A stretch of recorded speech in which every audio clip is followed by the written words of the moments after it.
أعوذ بالله من الشيطان الرجيم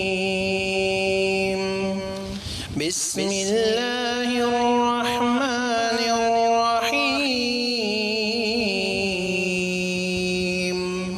إن الحمد لله نحمده ونستعينه ونستغفره ونعوذ بالله من شرور أنفسنا ومن سيئات أعمالنا من يهده الله فلا مضل له ومن يضلله فلا هادي له وأشهد أن لا إله إلا الله وحده لا شريك له وأشهد أن محمدا عبده ورسوله أما بعد فإن خير الحديث كتاب الله وخير الهدي هدي محمد صلى الله عليه وسلم وشر الأمور محدثاتها وكل محدثة بدعة وكل بدعة ضلالة وكل ضلالة في النار. محترم حضرات، آج ہم انشاءاللہ امام بخاری رحمہ اللہ کی مشہور و معروف اور امت میں مقبول تصنیف صحیح بخاری کے حوالے سے چند باتیں اور مزید معلوم کرنے کی کوشش کرتے ہیں. صحیح بخاری کے اندر امام بخاری رحمہ اللہ نے صحیح عقیدے کو ثابت کرتے ہوئے اور اس زمانے میں جو غلط عقائد پھیلے ہوئے تھے، بدعتی فرقوں نے، گمراہ فرقوں نے جو غلط عقیدوں کو امت میں پھیلانے کی کوشش کی، ان عقیدوں کا رد بھی اس کتاب کے اندر پیش کیا. اب ذرا سوچئے کہ صحیح عقیدے کو امام بخاری نے اس کتاب میں بیان کر دیا تو ہر زمانے میں لاکھوں کروڑوں مسلمان اس کتاب کو پڑھیں گے، قیامت تک انشاءاللہ پڑھتے رہیں گے، تو گویا کہ اس کتاب کے ذریعے صحیح عقیدہ بہت سو تک پہنچے گا. تو یہ بہت بڑی خدمت ہے امام بخاری رحمہ اللہ کی. اب آج کے زمانے میں ہم دیکھتے ہیں کہ ہمارے ماحول میں، تمل ناڈو میں حدیث کا انکار کرنا یہ فتنہ بہت عام ہے. قرآن سے یہ حدیث ٹکراتی ہے، فلاں چیز سے حدیث ٹکراتی، اس طرح کہہ کر حدیثوں کا انکار کیا جاتا ہے. ایک یا دو دن پہلے بھی تازہ صحیح بخاری کے حدیث کا انکار کر دیا. تو یہ سلسلہ جاری ہے. تو ایسے ماحول میں جب ہم لوگوں کے سامنے بیان کرتے ہیں یا ایک عالم دین کتاب تصنیف کرتے ہیں تو ضرور اس کتاب کے اندر، اس بیان کے اندر ان بدعتیوں کا، حدیث کے انکار کا بھی وہ تذکرہ کریں گے، اس نیت کے ساتھ کہ لوگ ہوشیار رہیں، متنبہ رہیں، کہیں اس فتنے میں لوگ گر نہ جائیں.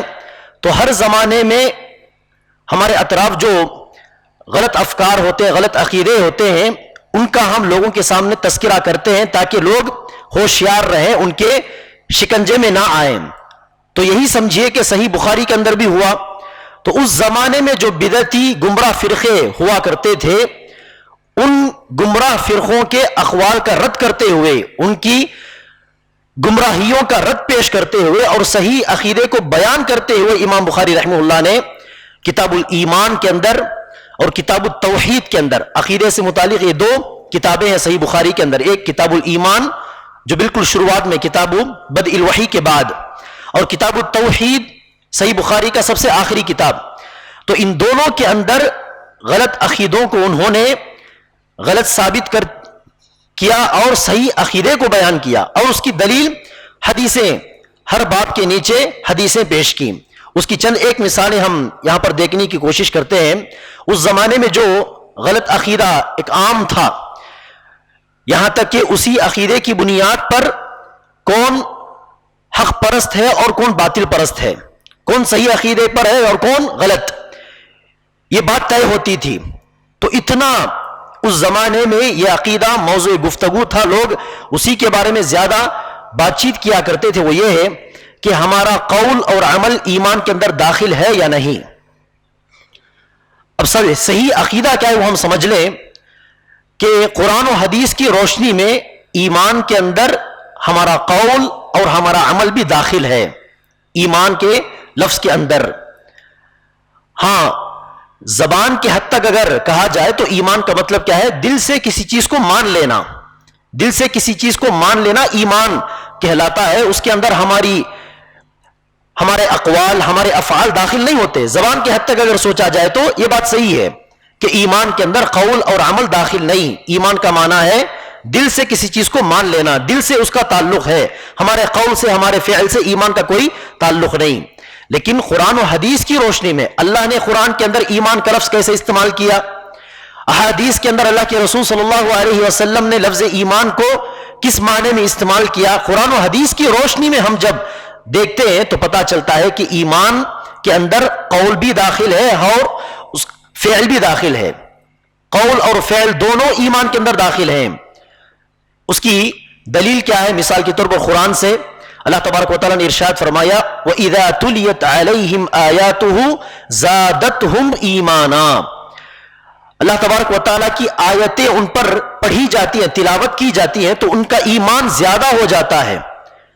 تو پتا چلا کہ تلاوت کا سننا، کوئی ایک شخص تلاوت کر رہا ہے، وہ تلاوت ہم سنتے ہیں اور ہمارا ایمان زیادہ ہوتا ہے.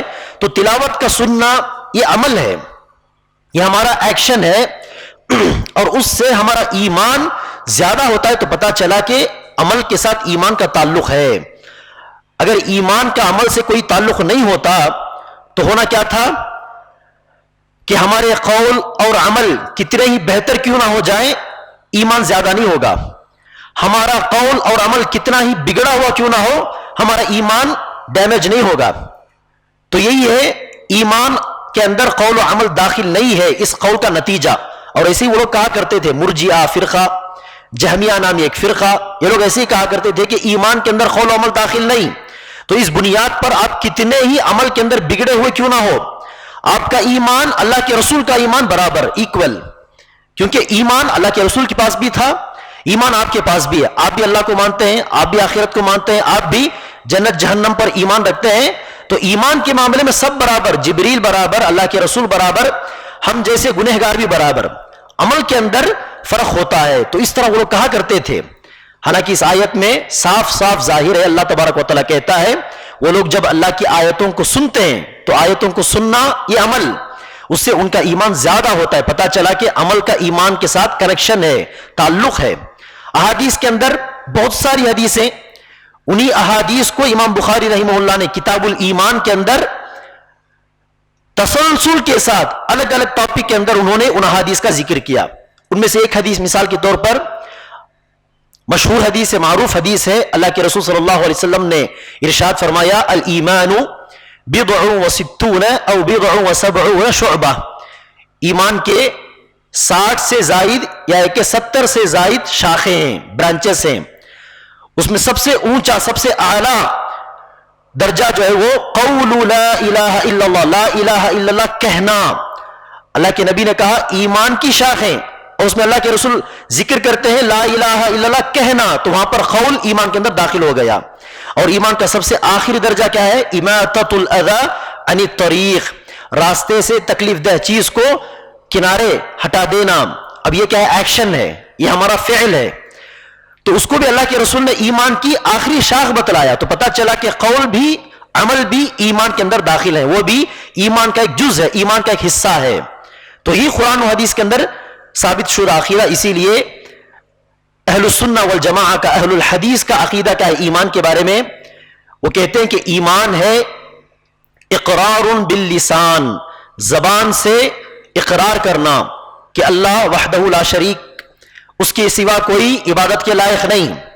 میں محمد کو نبی مانتا ہوں، میں آخرت کی زندگی پر ایمان رکھتا ہوں. تو اس طرح زبان سے بھی اقرار کرنا چاہیے. وتصدیق بالقلب، اور دل سے بھی اس کو ماننا چاہیے. صرف زبان سے اقرار کر کے دل سے نہ مانے تو یہ منافقت ہو گئی، منافق کی علامت ہو گئی. تو زبان سے اقرار بھی ضروری اور دل سے ماننا بھی ضروری. اور تیسرے نمبر پر والعمل بالارکان، اور عمل کر کے دکھانا، نماز کی شکل میں، روزے کی شکل میں، ذکر و اذکار، تلاوت، بھلائی کا حکم دینا، برائی سے روکنا. اس طرح عمل کے ذریعے بھی اس ایمان کو ظاہر کرنا چاہیے. تو قول، دل میں ایمان اور عمل، یہ تینوں مل کر ایمان ہوتے ہیں. اور اس میں جو تیسرا حصہ ہے اس پر بھی ہمیں غور کرنا چاہیے، عمل کرنا. اس میں اور اس کے پہلے والے دو حصوں میں فرق کیا ہے؟ زبان سے اقرار کرنا ایمان کا، اور دل سے اس چیز کو ماننا، اور تیسرے نمبر پر عمل کرنا۔ اس میں سے پہلے نمبر پر جو ہے زبان سے اقرار کرنا، اگر کوئی اس چیز میں پیچھے رہ جاتا ہے، زبان سے اقرار کرنے سے رہ جاتا ہے، کہتا ہے کہ میں زبان سے اقرار نہیں کروں گا، میں مانتا ہوں اللہ ایک ہے، اسلام ہی حق صحیح مذہب ہے، لیکن میں اقرار نہیں کروں گا، میں اسلام میں داخل نہیں ہوں گا، دل سے مانتے ہوئے زبان سے اقرار کرنے کا وہ انکاری ہے، تو اسی صورت میں وہ کافر۔ تو اسی زمرے میں آئیں گے فرعون جیسے لوگ، ابو جہل جیسے لوگ، کیونکہ فرعون جانتا تھا کہ اللہ کے سوا کوئی معبود برحق نہیں، وہ جانتا تھا کہ موسیٰ اور ہارون اللہ کے سچے رسول ہیں۔ اللہ تبارک و تعالیٰ نے قرآن میں کہا وَجَحَدُوا بِهَا وَاسْتَيْقَنَتْهَا أَنفُسُهُمْ، فرعون نے اور اس کے لوگوں نے دل سے ایمان رکھتے ہوئے جانتے ہوئے بھی اس کا انکار کر دیا۔ وَجَحَدُوا بِهَا، انہوں نے انکار کیا، وَاسْتَيْقَنَتْهَا أَنفُسُهُمْ، حالانکہ ان کے دل میں یقین تھا، ایمان تھا۔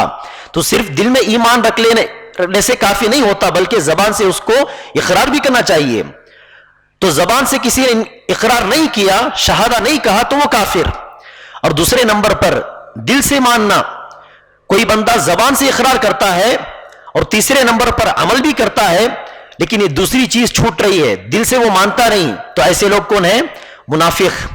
زبان سے لا الہ الا اللہ کہہ دیں گے کہ میں مسلمان ہوں، میں تمہارے ساتھ ہوں، میں اللہ کو مانتا ہوں، اور بسا اوقات نماز کے لیے بھی آ جائیں گے، لیکن دل میں ایمان نہیں، تو یہ منافق ہو گئے۔ تو پہلا نمبر چھوٹ گیا تو کافر، دوسرا نمبر بھی چھوٹ گیا تو بھی کافر، منافق۔ جب تیسرے نمبر کی بات آتی ہے عمل، تو یہاں کوئی عمل کے معاملے میں کوتاہی کرے تو سیدھے کافر نہیں ہو جاتا، بلکہ اس کا ایمان گھٹتا ہے۔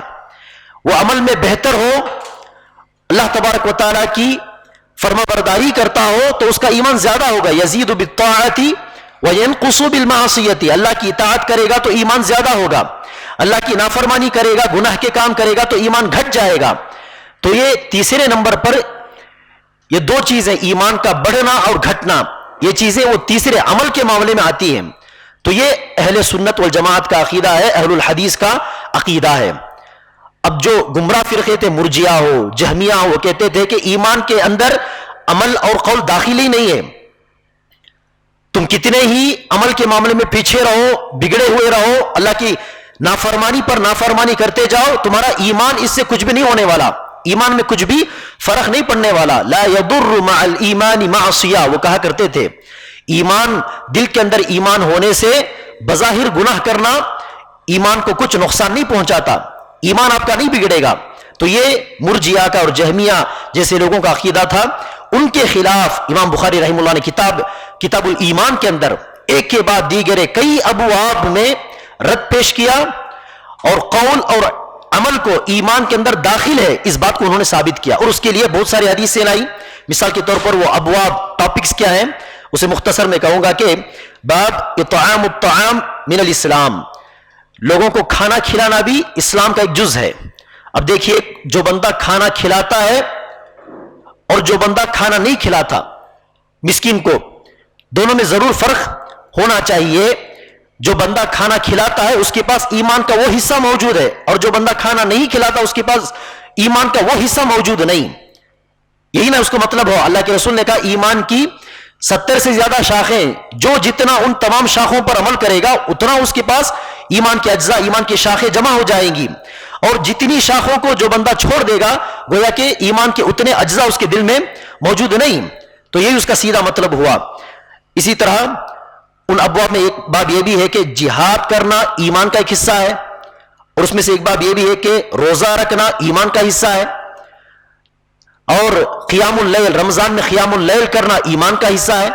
تو ان تمام ابواب کے اندر اللہ کے رسول صلی اللہ علیہ وسلم کی حدیثوں کو وہ لاتے ہیں اور یہ ثابت کرتے ہیں کہ ایمان کے اندر ہمارا قول اور عمل داخل ہے۔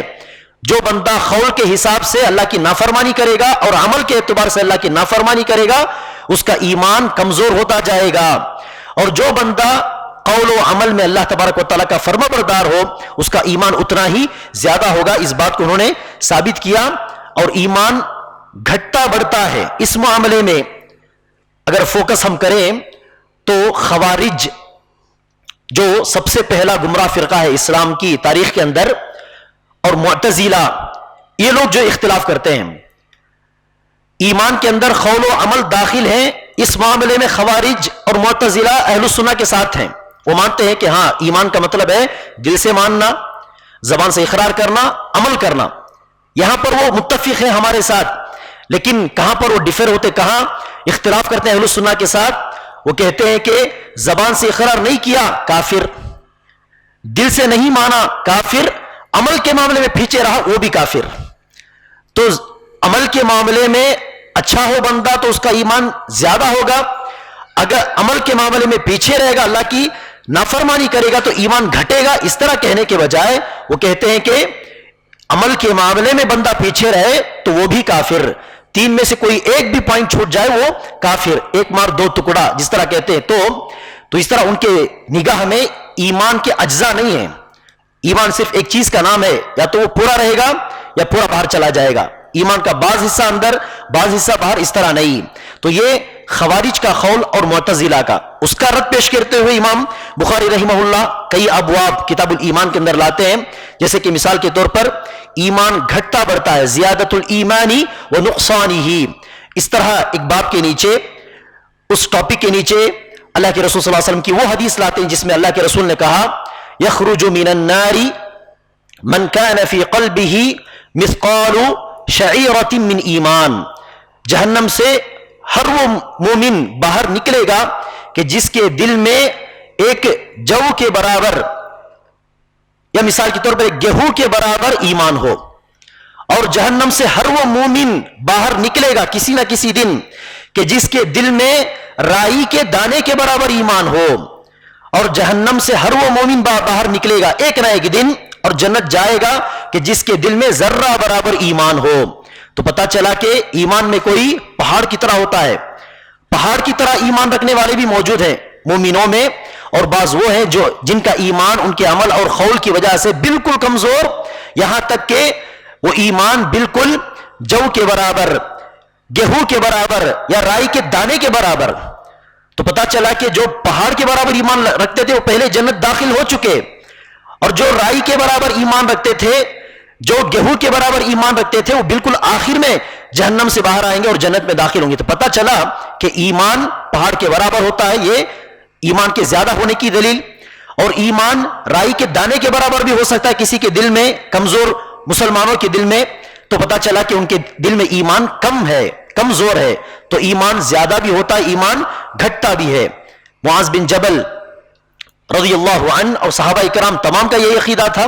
وہ کہتے کہ تعال نزدد ایمانا، آؤ مجلس میں بیٹھو، کچھ ایمان و یقین کی باتیں کریں گے، قرآن و حدیث کی باتیں کریں گے تاکہ ہمارا ایمان زیادہ ہو. تو یہی صحابہ کرام کا ایمان تھا. اور اس قول کی بنیاد پر یعنی خوارج اور معتزلہ نے جب یہ کہا کہ عمل کے معاملے میں جو بندہ اللہ کی نافرمانی کرتا ہے وہ سیدھے کافر ہو جاتا ہے، تو خوارج اسی دنیا میں رہتے ہوئے گنہگار مسلمانوں کو، مومن فاسق، فسق فجور کرنے والے گنہگار مسلمان کو کافر سمجھتے تھے. کسی نے کبیرہ گناہ کر لیا، چھوٹے گناہ کر لیا تو شاید کافر نہیں بولتے، لیکن کبیرہ گناہ کر لیا تو سیدھے اس کو کافر کہہ دیتے، کافر کا فتویٰ لگا دیتے اور اس کو قتل بھی کر دیتے. مرتد ہو گیا کہہ کر قتل بھی کیا کرتے خوارج. معتزلہ کا جہاں تک معاملہ ہے وہ سیدھے کافر نہیں کہتے، بلکہ کہتے کہ اس دنیا میں رہتے ہوئے وہ نہ مومن ہے وہ نہ کافر ہے. ایمان اور کفر کے درمیان منزلۃ بین المنزلتین، دونوں ایمان اور کفر دو مرحلوں کے درمیان کسی مرحلے میں یہ موجود ہے. ہاں جہاں تک آخرت کا معاملہ ہے وہ بھی خوارج کی طرح وہ کہتے ہیں کہ کبیرہ گناہ کرنے والا مسلمان ہمیشہ ہمیشہ جہنم میں رہے گا. تو اس سے وہ توحید کی اہمیت کو گویا گھٹا دیتے ہیں. اہل سنہ والجماعہ کے عقیدے کے مطابق جس کسی کے دل میں توحید ہو، ایمان ہو، وہ ضرور بضرور ایک دن جنت آئے گا. یہ توحید کی اہمیت ہے، یہ ایمان کی اہمیت. لیکن اس توحید کی اہمیت کو پوری طرح گھٹاتے ہوئے کہتے ہیں کہ کبیرہ گناہ کر لیا تو اہل توحید بھی ہمیشہ جہنم میں رہیں گے. تو اس کی تردید پیش کرتے ہوئے امام بخاری رحمہ اللہ کئی ابواب لاتے ہیں، کئی ٹاپکس، جیسے کہ مثال کے طور پر وَإِن طَائِفَتَانِ مِنَ الْمُؤْمِنِينَ اقْتَتَلُوا، اس آیت کو بطور ٹاپک ذکر کرتے ہیں اور یہ ثابت کرتے ہیں کہ دیکھیے اس آیت کے اندر اللہ تبارک و تعالیٰ نے آپس میں جھگڑنے والے، لڑائی کرنے والے، جنگ ہی کیوں نہ ہو، جنگ کی شکل میں آپس میں لڑائی کرنے والے دونوں مسلمانوں کو اللہ تبارک و تعالیٰ نے مومن کے نام سے یہاں پر ذکر کیا. وَإِن طَائِفَتَانِ مِنَ الْمُؤْمِنِينَ اقْتَتَلُوا، مومنوں کی دو جماعتیں، دو گروہ اگر لڑنے لگے، قتال کرنے لگے تو دونوں کے درمیان اصلاح پیدا کرو. اب اللہ کے رسول صلی اللہ علیہ وسلم نے ایک حدیث میں کیا فرمایا؟ کہا کہ سباب المؤمن فسوق وقتالہ کفر، مومن کو گالی دینا گناہ کا کام ہے اور اس سے لڑنا، اسے مارنا کفر ہے. اب خوارج اور معتزلہ ان جیسی حدیثوں کو لے کر کہتے ہیں کہ دیکھو کبیرہ گناہ کو اللہ کے رسول نے کفر کہہ دیا، یہی ہم کہتے ہیں کہ کبیرہ گناہ کرنے والا کافر ہے. حالانکہ وہ کفر اسلام کو چھوڑ کر باہر نکل جانے والا کفر نہیں، بلکہ اللہ تبارک و تعالیٰ کی ناشکری کرنا. اللہ نے ہم کو ایمان دیا، اسلام کی دولت دی، لیکن پھر بھی ہم جاہلانہ حرکت کرتے ہیں تو یہ اللہ تبارک و تعالیٰ کی ناشکری ہوئی. اور عربی زبان میں ناشکری کو بھی کفر کہا جاتا ہے. اصل معنی، لٹرل معنی اس کا کفر کا معنی جو ہے ناشکری ہے. کافر، انکار کر دینے کا معنی تو اسلام نے بتایا ہم کو. تو اس طرح اللہ کے رسول نے وہاں پر ناشکری کے معنی میں استعمال کیا، لیکن اس حدیث کو لیتے اور کہتے ہیں کہ دیکھو اللہ کے رسول نے کبیرہ گناہ کرنے والے کو کافر کہہ دیا، ڈکلیئر کر دیا. تو یہاں سے اس آیت سے ہم کو پتا چلتا ہے، وہاں پر اللہ کے رسول نے کہا لڑائی کرنا کفر، لیکن یہاں لڑائی کرنے والوں کو اللہ تبارک و تعالیٰ مومن کہتا ہے. وَإِن طَائِفَتَانِ مِنَ الْمُؤْمِنِينَ. تو امام بخاری رحمہ اللہ کہتے ہیں اللہ تبارک و تعالیٰ نے دونوں جماعتوں کو، لڑنے والے دونوں جماعتوں کو مومن کے نام سے یاد کیا. تو پتہ چلا کہ کبیرہ گناہ کرنے سے بندہ کافر نہیں ہو جاتا، وہ مومن ہی رہتا ہے. جب تک اس کا عقیدہ نہیں بگڑے گا، جب تک وہ کسی چیز کا انکار نہیں کرے گا، اس وقت تک وہ کافر نہیں ہے. عمل کے معاملے میں وہ اللہ تبارک و تعالیٰ کی نافرمانی کرتا ہو تو وہ گنہگار مسلمان ہے، کافر نہیں بلکہ گنہگار مسلمان. کل قیامت کے دن وہ اللہ تبارک و تعالیٰ کی مشیت میں ہوگا. اللہ چاہے تو اس کی گناہوں کو معاف کر کے ڈائریکٹ جنت بھیج دے گا، یا اللہ تبارک و تعالیٰ معاف نہیں کرنا چاہتا تو کبیرہ گناہوں کی سزا کاٹ کر توحید اور ایمان کی بنیاد پر اس کو ایک دن ضرور جنت آنا ہی ہے. یہی اللہ تبارک و تعالیٰ کا فیصلہ ہے، یہی قرآن و حدیث کے اندر بیان شدہ عقیدہ ہے.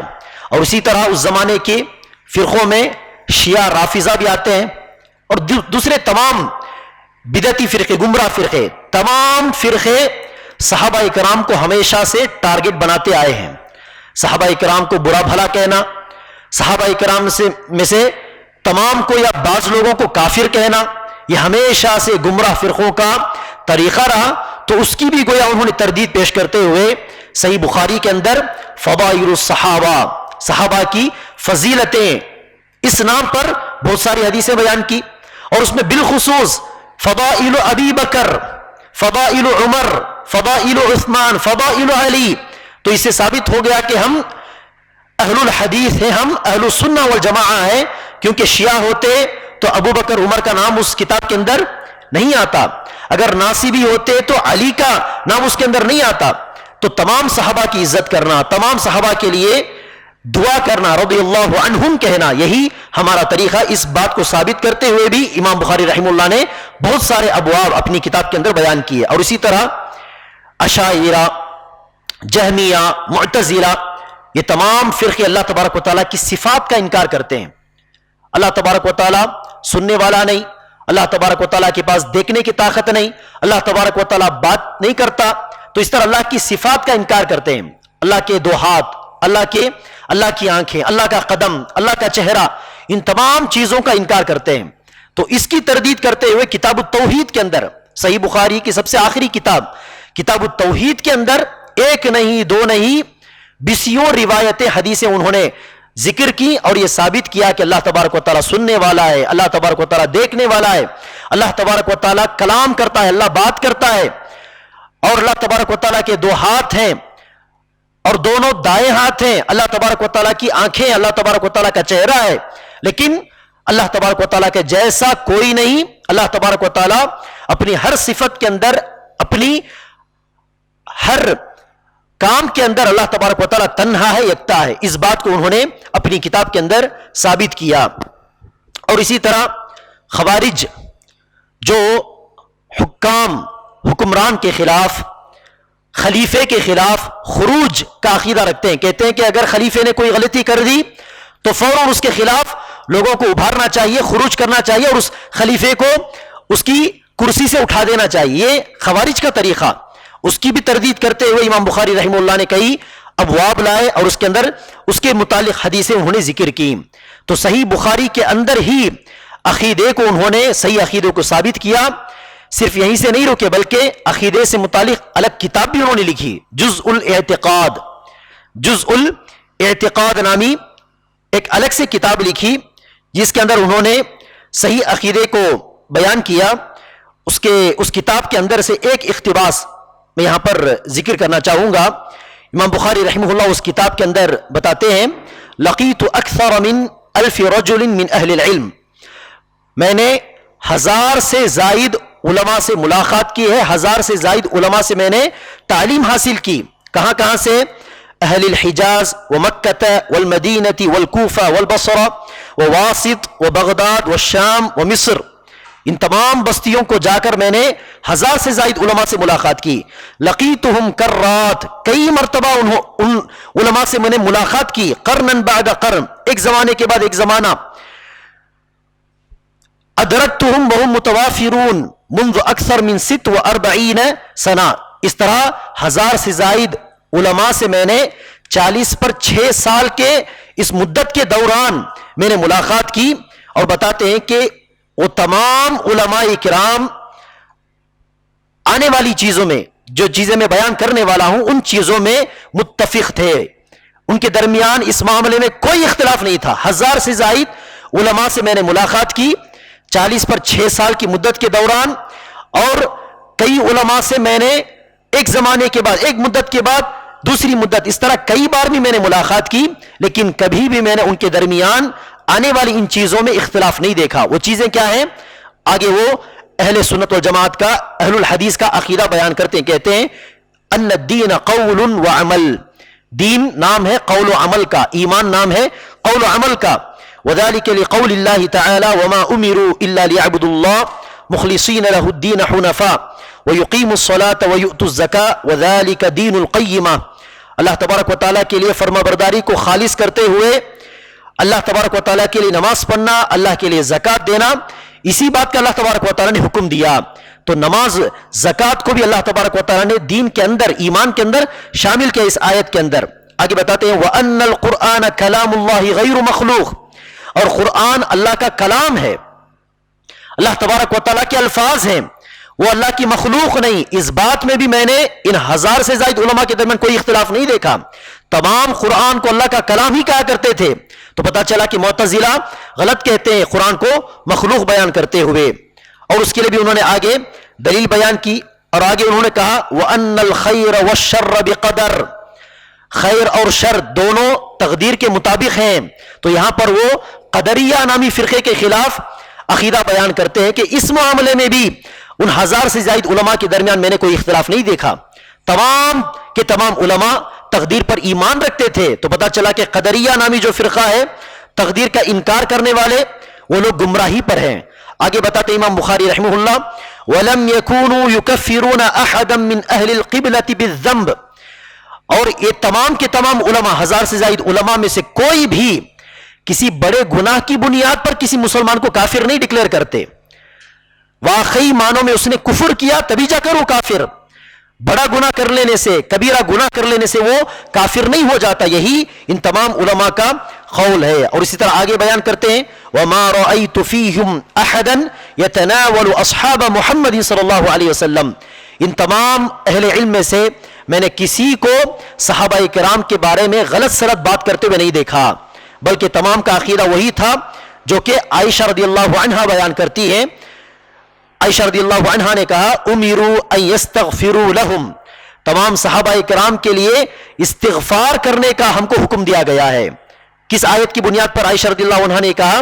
اللہ تبارک و تعالیٰ کا قول ہے ربنا اغفر لنا ولاخواننا الذین سبقونا بالایمان ولا تجعل في قلوبنا غلا للذین آمنوا ربنا انک رؤوف رحیم. اہل ایمان تو وہ ہیں جو یہ دعا کرتے ہیں کہ اے ہمارے پروردگار, ہمارے گناہوں کو تو معاف کر دے, اور ہمارے وہ بھائی جو ہم سے پہلے گزر چکے اور اس لفظ میں تمام صحابہ کرام کے بعد تابعین، تبو تابعین، سارے کے سارے آ جائیں گے. ان لوگوں کے گناہوں کو بھی تو معاف کر دے اور ان کے بارے میں ہمارے دلوں کے اندر کوئی خلش، کوئی کینہ کپٹ نہ رکھ، ہمارا دل ان کے لیے بالکل صاف رکھ. تو اس طرح اہل ایمان دعا کرتے ہیں. اللہ تبارک و تعالیٰ نے ارشاد فرمائے. تو اس طرح امام بخاری رحمہ اللہ نے الگ سے کتاب لکھ کر ایمان کو، صحیح عقیدے کو ثابت کیا جزء الاعتقاد کے نام سے. تو اس طرح امام بخاری رحمہ اللہ کی خدمات صحیح عقیدے کو ثابت کرنے کے لیے ایک بہت بڑا باب ہے، اس کے اندر ان کی خدمات بالکل نمایاں ہیں. ہر زمانے میں مسلمان صحیح بخاری کو پڑھ کر صحیح عقیدہ معلوم کرتے آ رہے ہیں. اب یہاں پر امام بخاری رحمہ اللہ پر جو تہمتیں لگائی گئیں، اس سے پہلے اس کا ذکر ہوا. بعض نے کہا کہ امام بخاری رحمہ اللہ قرآن کو مخلوق کہتے ہیں. اس کی بالکل صاف صاف تردید ہوتی ہے اس کتاب کے ذریعے. وہاں پر وہ بیان کرتے ہیں کہ قرآن اللہ کا کلام ہے، مخلوق نہیں. اس معاملے میں نے کوئی اختلاف نہیں دیکھا. تو بالکل کلیئر بیان کرتے ہیں. تو کیسے امام بخاری رحمہ اللہ پر معتزلہ کے عقیدے کی تہمت لگائی جا سکتی ہے؟ اور وہ لوگ جو کہتے ہیں کہ امام بخاری رحمہ اللہ مرجئات ہے، ان کے خلاف بھی خود صحیح بخاری بہت بڑی دلیل ہے. اس کے اندر انہوں نے قول و عمل کو ایمان کے اندر داخل بتایا. اور اسی طرح امام بخاری رحمہ اللہ کی ایک اور نمایاں خدمت یہ ہے کہ انہوں نے کتاب و سنت کی دعوت دی، کتاب و سنت کی اتباع کی طرف لوگوں کو بلایا. تقلید کی دعوت نہیں دی کہ کسی ایک امام کو لے کر تم چلو، اندھے بن کر ان کی تم اتباع کرو. یہ کسی امام کی دعوت نہیں تھی، اور امام بخاری کی بھی وہ دعوت نہیں تھی. اور امام بخاری رحمہ اللہ بھی کسی امام کے مقلد نہیں تھے. کئی لوگ یہ کوشش کرتے ہیں کہ امام بخاری رحمہ اللہ کو امام شافعی کا مقلد بتائے. کہتے ہیں کہ امام شافعی رحمہ اللہ کے مقلد تھے امام بخاری. امام بخاری مذہب شافعی کے پیروکار تھے اور امام شافعی کے مقلد تھے. تو اس طرح امام بخاری کو امام شافعی کا مقلد بتانے کی کئی لوگ کوشش کرتے ہیں. حالانکہ یہ اگر ان کے اس بات پر کچھ کمنٹ کرنا، کچھ تبصرہ کرنا ہو تو یہی کہنا پڑے گا کہ یہ بالکل بھونڈا سا اتہام ہے، بھونڈی سی تہمت ہے اور بچکانہ بات ہے. امام بخاری رحمہ اللہ کی زندگی تھوڑی سی بھی ہم نے پڑھ لی یا صحیح بخاری کے چند ابواب بھی ہم نے پڑھ لے تو اس کے بعد کوئی یہ کہے کہ امام بخاری امام شافعی کے مقلد تھے تو ہم ہنس پڑیں گے. کیسی بچکانہ بات تم کر رہے ہو؟ امام بخاری رحمہ اللہ تقلید کریں گے کسی کی؟ وہ خود بہت بڑے مجتہد تھے. کتنے بڑے مجتہد تھے؟ محمد بن بشار جو کہ امام بخاری کے استاذ ہیں. صحیح بخاری کے اندر بہت ساری روایتیں محمد بن بشار سے امام بخاری رحمہ اللہ روایت کرتے ہیں. محمد بن بشار امام بخاری کے استاذ ہوتے ہوئے اپنے شاگرد، اپنے اسٹوڈنٹ محمد بن اسماعیل البخاری کے بارے میں کہتے ہیں دخل اليوم سید الفقہاء. درس میں امام بخاری آتے ہیں تو کہتے ہیں کہ یہ فقہا کے سردار ہیں. امام بخاری کی جانب اشارہ کرتے ہوئے کہا کہ یہ فقہا کے سردار. اور اسی طرح اسی زمانے کے ایک بہت بڑے عالم ابو مصعب احمد بن ابی بکر المدینی، انہوں نے ایک مرتبہ اسٹوڈنٹس کے سامنے، اپنے شاگردوں کے سامنے کہا محمد بن اسماعیل افقہ عندنا وابصر من ابن حنبل. محمد بن اسماعیل البخاری، امام بخاری ہمارے نزدیک احمد بن حنبل سے زیادہ فقیہ ہیں. احمد بن حنبل رحمہ اللہ کی فقہ کو کون تسلیم نہیں کرتا؟ جاہل ہی ہوگا جو احمد بن حنبل کی فقہ کا انکار کرے. احمد بن حنبل سے بڑے فقیہ بتاتے ہیں ابو مصعب امام بخاری رحمہ اللہ کو. تو اچانک کسی مجلس کے کسی شخص نے، اسٹوڈنٹ ہو یا کسی دوسرے نے، اٹھ کر اعتراض کر دیا جاوزت الحد، آپ نے حد سے پار ہو کر اس طرح کی بات بتا دی. امام بخاری کو احمد بن حنبل سے بڑا فقیہ بتا دیا، آپ نے تو لمٹ کراس کر دیا. اس طرح کسی مجلس کے آدمی نے کہا تو ابو مصعب رحمہ اللہ نے جواب دیا لو ادرکت مالکا ونظرت الى وجهه ووجه محمد بن اسماعیل لقلت كلاهما واحد في الفقه والحديث. اگر تم امام مالک سے براہ راست ملاقات کر لیتے، امام مالک کو بھی دیکھ لیتے اور یہاں محمد بن اسماعیل البخاری کو بھی دیکھ لیتے تو تم بلا شبہ یہ کہتے کہ یہ دونوں امام مالک اور امام بخاری دونوں فقہ کے معاملے میں اور حدیث کے معاملے میں دونوں برابر برابر ہیں. تو اس طرح جو لوگ گہرائی سے امام بخاری کو جانتے ہیں وہ یہی گواہی دیتے ہیں کہ وہ خود بہت بڑے فقیہ تھے. کسی کی تقلید کرنا ان کی کوئی ضرورت نہیں تھی، بلکہ امام بخاری رحمہ اللہ کے اجتہاد کے ذریعے، ان کے فتاوے کے ذریعے ہم فائدہ اٹھا سکتے ہیں. دوسروں کے فتاوے پڑھ کر ان کی اتباع کرنا یہ امام بخاری رحمہ اللہ کے شایان شان نہیں، ان کے لائق کی بات نہیں. تو یہ تمام علماء کا قول ہے. اور جو مخلد ہیں، تقلید کے مارے ہیں، وہ امام بخاری رحمہ اللہ کی کتاب صحیح بخاری پڑھتے ہیں تو ان کا خون گویا کہ کھول اٹھتا ہے، کیونکہ صحیح بخاری کے اندر جس طرح امام بخاری نے گمراہ عقیدوں کے پاش کر دیے، اور اسی طرح امام بخاری رحمہ اللہ نے گویا کہ صحیح بخاری کے اندر مخلدین کے تمام طریقوں کو گویا کہ جھنجھوڑ دیا، ان کے طریقے کو غلط ثابت کیا، تو یہاں پر وہ باولے ہو جاتے ہیں اور امام بخاری کو خود جو ہے مخلد ثابت کرنے کی کوشش میں لگ جاتے ہیں. تو امام بخاری رحمہ اللہ نے تقلید کرنے والوں کے طریقے کو چونکہ غلط ثابت کیا، تو اس لیے یہ لوگ ایڑی چوٹی کا زور لگا کر امام بخاری کو مخلد ثابت کرنے کی کوشش کرتے ہیں. شیخ الاسلام ابن تیمیہ رحمہ اللہ کہتے ہیں اما البخاری و ابو داود فامامان فی الفقہ من اہل الاجتہاد. امام بخاری ہو یا ابو داود ہو، دونوں مجتہدین تھے، وہ کسی کی تقلید نہیں کیا کرتے تھے. وَأَمَّا مُسْلِمٌ وَالتِّرْمِذِي وَالنَّسَئِي وَابْنُ مَاجَةَ وَابْنُ خُزَيْمَةَ وَأَبُو يَعْلَى وَالْبَزَّارُ وَنَحْوُهُمْ فَهُمْ عَلَى مَذْهَبِ أَهْلِ الْحَدِيثِ. جہاں تک ان ائمہ اکرام کی بات ہے، گرچہ فقہ میں امام بخاری کی طرح تو نہیں تھے لیکن تمام اہل الحدیث تھے، حدیث کے ساتھ ان کا تعلق تھا، اور محدثین کسی کے مقلد نہیں ہوا کرتے. لَيْسُوا مُقَلِّدِينَ لِوَاحِدٍ بِعَيْنِهِ مِنَ الْعُلَمَاءِ. یہ تمام ائمہ کرام محدثین کسی خاص کسی معین شخص کی تقلید نہیں کیا کرتے. تو یہ بالکل بھونڈی سی بات ہو گئی کہ امام بخاری رحمہ اللہ شافعی مذہب کے پیروکار تھے، شافعی مذہب کے مقلد تھے. خود صحیح بخاری کا اگر ہم بغور مطالعہ کریں تو پتہ چلے گا کہ کئی جگہ پر امام شافعی کے فتوے کو چھوڑ کر، امام شافعی کے طریقے کو، مذہب کے اندر جو فتویٰ ہوتا ہے اس کو چھوڑ کر امام بخاری رحمہ اللہ نے کئی استدلالات کیے اپنی صحیح بخاری کے اندر.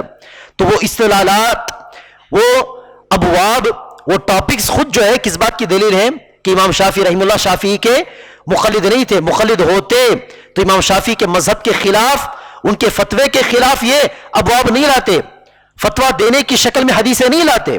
تو خود ان کی صحیح بخاری ہر اعتبار سے، امام بخاری کا عقیدہ کیا تھا، امام بخاری مخلد تھے کہ نہیں، امام بخاری کس منہج سے تعلق رکھتے تھے، ہر چیز کا جواب صحیح بخاری کے اندر موجود ہے. صحیح بخاری پڑھ لیں گے تو پتہ چلے گا کہ امام بخاری کس عقیدے پر تھے، کس منہج پر گامزن تھے. تو امام بخاری رحمہ اللہ نے کتاب و سنت کی اتباع کی تعلیم دی لوگوں کو صحیح بخاری کے ذریعے. تو چنانچہ اس زمانے میں فقہ حنفی کے معاملے میں اکثر لوگ بڑے تعصب کا شکار ہوا کرتے تھے. گرچہ اس زمانے میں کسی ایک امام کی تقلید کرنا ضروری ہے، یہ قول کسی نے نہیں کہا، یہ قول کسی ایک امام کی تقلید ضروری ہے، واجب ہے. اس طرح کا قول اللہ کے رسول صلی اللہ علیہ وسلم کے انتقال کے سمجھیے کہ 300 سال کے بعد وجود میں آیا. لیکن کسی مذہب کے لیے تعصب کرنا، اپنے امام کے لیے دوسرے امام کو ڈیگریڈ کرنا، اور اپنی امام کی تعریف میں من گھڑت حدیثیں گھڑ لینا، یہ تمام چیزیں اس زمانے میں موجود تھیں. خاص طور پر فقہ حنفی سے تعلق رکھنے والے لوگ. امام بخاری رحمہ اللہ نے کتاب الحیل نامی ایک ٹاپک ہے صحیح بخاری کے اندر، اس کے اندر امام بخاری رحمہ اللہ نے فقہ حنفی کے اندر جو غلط فتوے موجود ہیں، کتاب الحیل کس کو کہتے ہیں، کسی بھی سمجھیے کہ حرام چیز کو حلال بنانے کے لیے ہیلا تلاش کرنا. ہیلا اردو زبان میں ہم عام طور پر استعمال کرتے ہیں، ہیلا تلاش کرنا. اسی ہیلا لفظ کو حیل جمع کی شکل میں حیل کہا جاتا ہے. تو کتاب الحیل کے نام سے امام بخاری نے وہ تمام مسائل بیان کیے کہ جہاں پر غلط چیز کو جائز بناتے ہوئے ہیلے بیان کیے گئے. کس کے اندر؟ فقہ حنفی کے اندر. اس طرح کرنا جائز نہیں. اس طرح آپ جائیں گے تو ربا میں پڑ جائیں گے، سود میں پڑ جائیں گے. لیکن اسی سود کو ہیلا تلاش کر کے کیسے جائز بنایا جائے، اس طرح کے ہیلے. مثال کے طور پر ویسے مسائل بیان کیا اور کہا قال بعض الناس، کسی نے کہا، اس طرح کہہ کر بعض الناس کے نام سے امام ابو حنیفہ رحمہ اللہ کو یاد کرتے ہیں. وہ بعض الناس کون ہے؟ کسی نے کہا. وہ کون تھے؟ وہ کون؟ کسی نے. وہ بعض الناس کا لفظ کس پر دلالت کرتا ہے؟ جب ہم تلاش کرتے ہیں تو پتہ چلتا ہے کہ وہ تمام اقوال امام ابو حنیفہ رحمہ اللہ کے تھے. اقوال نقل کرتے ہیں اور اس کا رد پیش کرتے ہیں، اقوال نقل کرتے ہیں اور اس کے خلاف حدیث پیش کرتے ہیں. اب یہ کتاب الحیل کوئی مخلد حنفی پڑھ لے تو اس کا انجام کیا ہوگا ذرا سوچ لیجئے. تو آگ بگولا ہو کر وہ لوگ امام بخاری رحمہ اللہ کو، وہ امام بخاری محدث تو تھے لیکن فقیہ نہیں تھے، امام بخاری امام شافعی کے مخلد تھے، تو اس طرح کے اقوال کہنے پر وہ لوگ مجبور ہو جاتے ہیں. تو امام بخاری رحمہ اللہ کتاب و سنت کی تعلیم دیتے تھے، کہتے کہ فلاں کو نہ دیکھو، فلاں کو نہ دیکھو، بلکہ تم قرآن و حدیث کی اتباع کرو. چنانچہ انہوں نے صحیح بخاری سے ہٹ کر جزء رفع الیدین نامی کتاب لکھی. وہ کتاب کا مقصد کیا ہے؟ نماز کے اندر رکوع سے پہلے اور رکوع کے بعد اور تیسری رکعت کے لیے کھڑے ہوتے وقت جس طرح شروعات میں ہم تکبیر کے لیے دونوں ہاتھ اٹھاتے ہیں، اسی طرح دونوں ہاتھوں کا اٹھانا اللہ کے رسول کی سنت ہے. یہ ثابت کرنے کے لیے انہوں نے الگ سے کتاب لکھی جس کا نام تھا جزء رفع الیدین. اور اسی طرح جزء القراءۃ خلف الامام، امام کے پیچھے کھڑے ہو کر نماز پڑھتے ہوئے بھی ہم کو سورہ فاتحہ کی تلاوت کرنی چاہیے، یہ ثابت کرنے کے لیے الگ سے کتاب.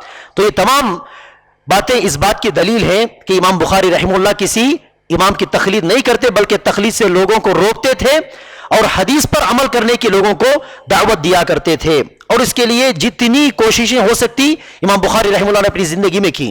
اور اسی طرح امام بخاری رحمہ اللہ کی زندگی کی ایک نمایاں خدمت یہ بھی ہے کہ امام بخاری رحمہ اللہ نے راویوں کی تاریخ پر کتابیں لکھی.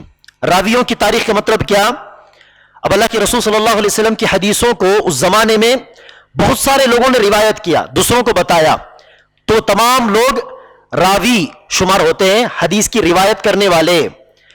اور یہ اس امت کا خاصہ ہے، اس امت کی امتیازی خصوصیت ہے کہ اس امت کے محدثین نے نہ صرف اللہ کے رسول صلی اللہ علیہ وسلم کے اقوال اور افعال کو محفوظ کیا بلکہ اللہ کے رسول صلی اللہ علیہ وسلم کے اقوال اور افعال کو صحت کے ساتھ یعنی اتھینٹسٹی کے ساتھ محفوظ رکھنے کے لیے احادیث کے راویوں کی لائف ہسٹری کو بھی، بایوگرافی کو بھی انہوں نے محفوظ کر دیا. کتنی بڑی خدمت! مسلمان امت کو چھوڑ کر دوسری امتوں کو آپ لے لیں، انہوں نے اپنے نبی کے اقوال کو محفوظ کیا نہ انہوں نے اپنے نبی کے افعال کو محفوظ کیا. حفاظت نہیں کی ان لوگوں نے، لیکن اس امت کے محدثین نے دیکھیے اللہ کے رسول کے اقوال اور افعال کو محفوظ کیا. اور اس کو محفوظ کرنے کے لیے ان احادیث کو جن راویوں نے روایت کیا ہے ان کے احوال زندگی کو، وہ کون تھے، کہاں سے تھے، وہ جھوٹ بولتے تھے یا نہیں، ان پر بھروسہ اعتماد کیا جا سکتا ہے یا نہیں، اس طرح ان راویوں کی بایوگرافی بھی اس امت کے محدثین نے محفوظ کر دیا اپنی کتابوں کے اندر. اور ان راویوں کی تعداد کیا ہے؟ کئی ہزار کی تعداد میں. تو اس معاملے میں امام بخاری رحمہ اللہ کی خدمت بھی بالکل نمایاں ہے. امام بخاری رحمہ اللہ کی 3 کتابیں ہیں اس تعلق سے، التاریخ الکبیر، التاریخ الاوسط، التاریخ الصغیر. اس میں التاریخ الکبیر خود انڈیا سے اس کتاب کو چھاپ کر پبلش کیا جاتا ہے، ڈسٹریبیوٹ کیا جاتا ہے. غالباً باہر شاید وہ کتاب نہیں چھپتی، انڈیا سے، حیدرآباد سے وہ کتاب چھپتی ہے، التاریخ الکبیر.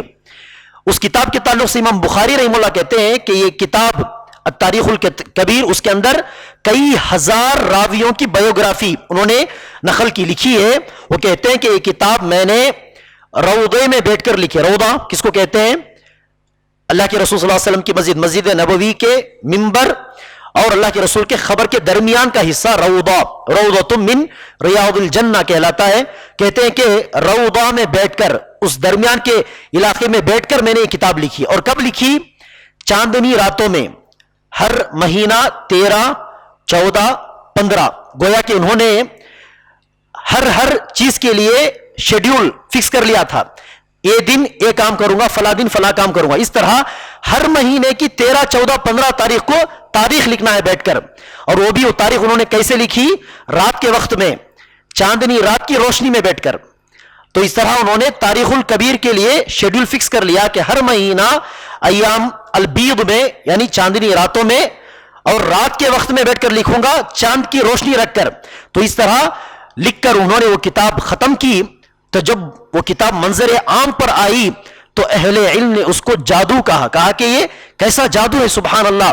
ہزاروں راویوں کی بایوگرافی امام بخاری نے لکھ دی. تو اس سے پہلے تک گویا کہ تمام چیزیں ذہن پر محفوظ تھیں.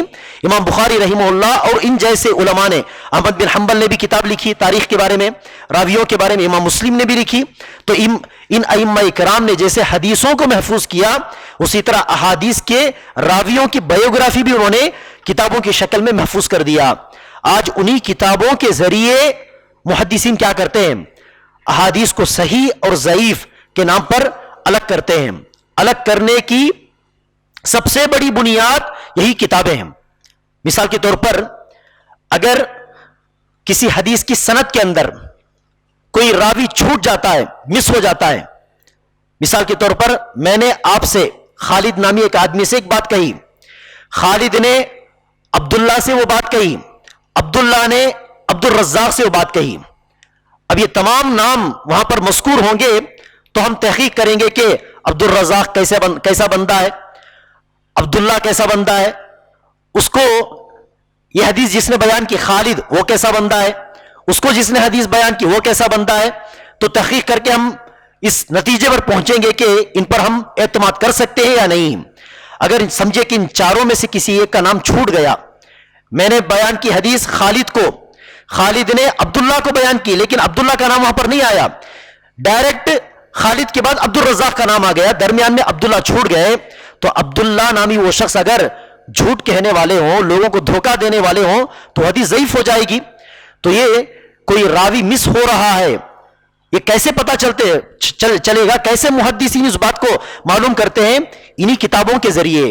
مثال کے طور پر جو پہلا نام تھا عبد الرزاق، وہاں سے وہ اپنی تحقیق شروع کریں گے، عبد الرزاق کی بایوگرافی اٹھائیں گے، پڑھیں گے، اور اس بایوگرافی میں عبد الرزاق کے اساتذہ کا نام رہے گا، لسٹ. اب اس لسٹ میں تلاش کریں گے کہ عبداللہ نامی کوئی راوی، معاف کرنا عبداللہ کا نام وہاں پر موجود نہیں، خالد کا نام دیکھیں گے کہ خالد کا نام اساتذہ کی لسٹ میں آتا ہے یا نہیں. تلاش کر کے دیکھا کہ خالد کا نام کہیں پر ذکر نہیں. اب دیکھیں گے کہ خالد کے شاگردوں کے لسٹ میں عبداللہ کا نام آتا ہے یا نہیں، عبد الرزاق کا نام آتا ہے یا نہیں. تلاش کریں گے، پتا چلے گا کہ خالد کے شاگردوں کی لسٹ میں بھی عبد الرزاق کا نام نہیں. پتا چلا کہ عبد الرزاق کے ٹیچرز کے نام میں خالد کا نام موجود نہیں، خالد کے اسٹوڈنٹس کے نام میں عبد الرزاق کا نام موجود نہیں. پتا چلا کہ دونوں کے درمیان جو بندہ کنیکٹ کر رہا ہے دونوں کو، وہ مس ہو رہا ہے. تو اس طرح بایوگرافی کے ذریعے اس مسنگ کو، سند کے اندر انقطاع کو محدثین پتا کرتے ہیں، اور اسی طرح کون سا راوی قابل اعتماد ہے، کون سا راوی قابل اعتماد نہیں ہے. تمام چیزوں کی بنیاد یہی کتابیں ہیں، راویوں سے متعلق کتابیں. تو اس کے اندر بھی امام بخاری رحمہ اللہ کی خدمت بالکل نمایاں. امام بخاری رحمہ اللہ نے التاریخ الکبیر، التاریخ الاوسط، التاریخ الصغیر کے نام سے زخیم کتابیں لکھی، جس کے اندر الفابیٹ کی ترتیب کے ساتھ، مثال کے طور پر راویوں کو نام حروف تہجی جسے کہتے ہیں، الفابیٹ، عربک الفابیٹ، اس کے ترتیب کے ساتھ وہ ذکر کریں گے. مثال کے طور پر ابراہیم نامی ایک راوی کے تعلق سے آپ پڑھنا چاہتے ہیں تو کتاب کی شروعات میں آپ کو وہ نام مل جائے گا. اگر خالد نامی ایک راوی کے تعلق سے آپ پڑھنا چاہتے ہیں تو الف با تا سا جیم ہا خا میں آپ تلاش کریں گے. تو اس طرح الفابیٹ کی ترتیب کے ساتھ انہوں نے راویوں کے، ہزاروں راویوں کے بایوگرافی کتاب کے اندر محفوظ کی، جس کی بنیاد پر آج بھی کوئی محدث تحقیق کا کام کر سکتا ہے، قیامت تک تحقیق کا کام جاری رہ سکتا ہے ان کتابوں کی بنیاد پر. تو اس طرح امام بخاری رحمہ اللہ کی خدمات کے ذریعے آج تک لوگ فائدہ اٹھاتے ہیں، اور اللہ نے چاہا تو کل قیامت کے دن تک اٹھائیں گے. ذرا سوچئے کہ امام بخاری رحمہ اللہ ہجری 204 یا 206 میں پیدا ہوتے ہیں اور تقریباً 60 پر 3 سال کی زندگی گزار کر اس دنیا سے رخصت ہو جاتے ہیں، لیکن آج تک ان کتابوں سے ہم فائدہ اٹھاتے ہیں، کل قیامت کے دن لوگ فائدہ اٹھائیں گے. تو ذرا سوچئے کہ امام بخاری رحمہ اللہ کے کھاتے میں، امام بخاری رحمہ اللہ کے نامہ اعمال میں کتنے کروڑوں مسلمان کے عمل کا برابر ثواب لکھا جائے گا. تو آدمی ایک ہے امام بخاری، لیکن ان کے نامہ اعمال میں کروڑوں مسلمان کے عمل کے برابر ثواب لکھا جائے گا. اتنا عظیم کارنامہ امام بخاری رحمہ اللہ نے کیا. اللہ تبارک و تعالیٰ سے دعا ہے کہ اللہ تبارک و تعالیٰ امام بخاری رحمہ اللہ کو اسلام کی جانب سے، مسلمانوں کی جانب سے جزائے خیر عطا فرمائے. اللہ تبارک و تعالیٰ ہم تمام کو امام بخاری اور ان جیسے تمام محدثین علماء کی زندگیاں پڑھنے کی توفیق عطا فرمائے، اور ان کی زندگیاں پڑھنے کے بعد نیکی کے کاموں میں، احسان کے کاموں میں ان ائمہ اکرام کی، صحابہ اکرام کی پیروی کرنے کی توفیق عطا فرمائے۔ جس عقیدے پر، جس منہج پر صحابہ اکرام اور ایسے محدثین مضبوطی کے ساتھ، استقامت کے ساتھ رہا کرتے تھے، اسی استقامت کے ساتھ اللہ تبارک و تعالی ہم کو بھی عقیدے پر اور منہج پر جمے رہنے کی توفیق عطا فرمائے۔ جب موت آئے تو صحیح عقیدے پر رہتے ہوئے موت آئے، اور اللہ تبارک و تعالی سے جب ہم ملاقات کریں گے تو صحیح عقیدے پر رہنے والا بن کر، صحیح منہج کی اتباع کرنے والا بن کر اللہ تبارک و تعالی کی ملاقات ہم کریں۔ اس بات کے اللہ تبارک و تعالی ہم سب کو توفیق عطا فرمائے، آمین۔ وآخر دعوانا الحمدللہ رب العالمین۔